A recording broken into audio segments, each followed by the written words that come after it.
Mark O'Doherty, we're standing here in Croke Park at the minute, or just outside it, and tell me about the exciting and ambitious plans for going to China. Right, well, this initiative, as you know, is called the Life Lisa Orsi Foundation. It's a foundation which has been named after a local girl from our own parish who so tragically died in 2015 while living and playing out in Singapore. So the idea of the foundation is to take young people from the Derry City area out to play in the games this year, and we're targeting 50 between girls and boys.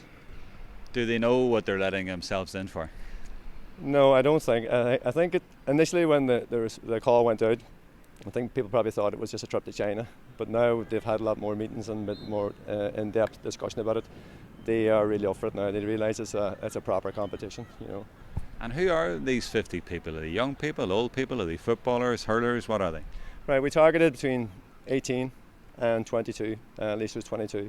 If we stretched it any further, there was going to be too big a demand. So it's footballers, hurlers and camogues. We put the call out. There's 10 clubs in the district. We put it out. We're going to take 2 girls, 2 boys and 1 mentor from each club. So that's 5 from each club. So that's 50 persons in total. That's mad. All those Derry people let loose in China. And the travel agents actually keep telling us this is mad because we're doing it in a very, very short window.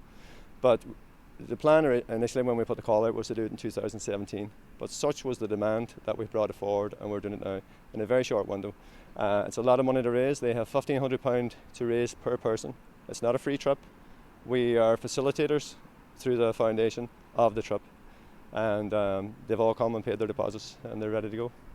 Last year, of course, they presented the Lisa Orsi Cup for the first time, and it was very emotional, very poignant for the family and for everybody involved. So her name will continue forever with this sort of initiative. Well, that's the idea. The idea is when we look at Lisa's life, we see somebody who is an inspiration to young people, a great role model, a great ambassador for both herself, her family, and for Derry and for the GAA.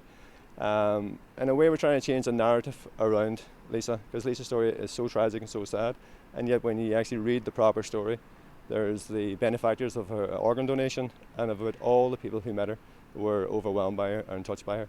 So that's what we're trying to do. We're trying to make it into a more positive story. We believe she had a lot to offer young people as a role model. Her family must be delighted. Our family, the idea from this came through conversations with Lisa's father, Dennis. And Dennis wanted to remember his daughter and do something, but he also had seen the work that needed done within the clubs in the city, as in to try and get the clubs more members and stuff to join the clubs. And this is the initiative is around this. To go on this trip, you have to have paid your membership, done your courses, and sign up to a program. This is a program of self-development for the young people. It's not a free trip. It's not necessarily the best players, but it's the best club people. So what we're trying to do is empower the clubs and make them stronger within the city.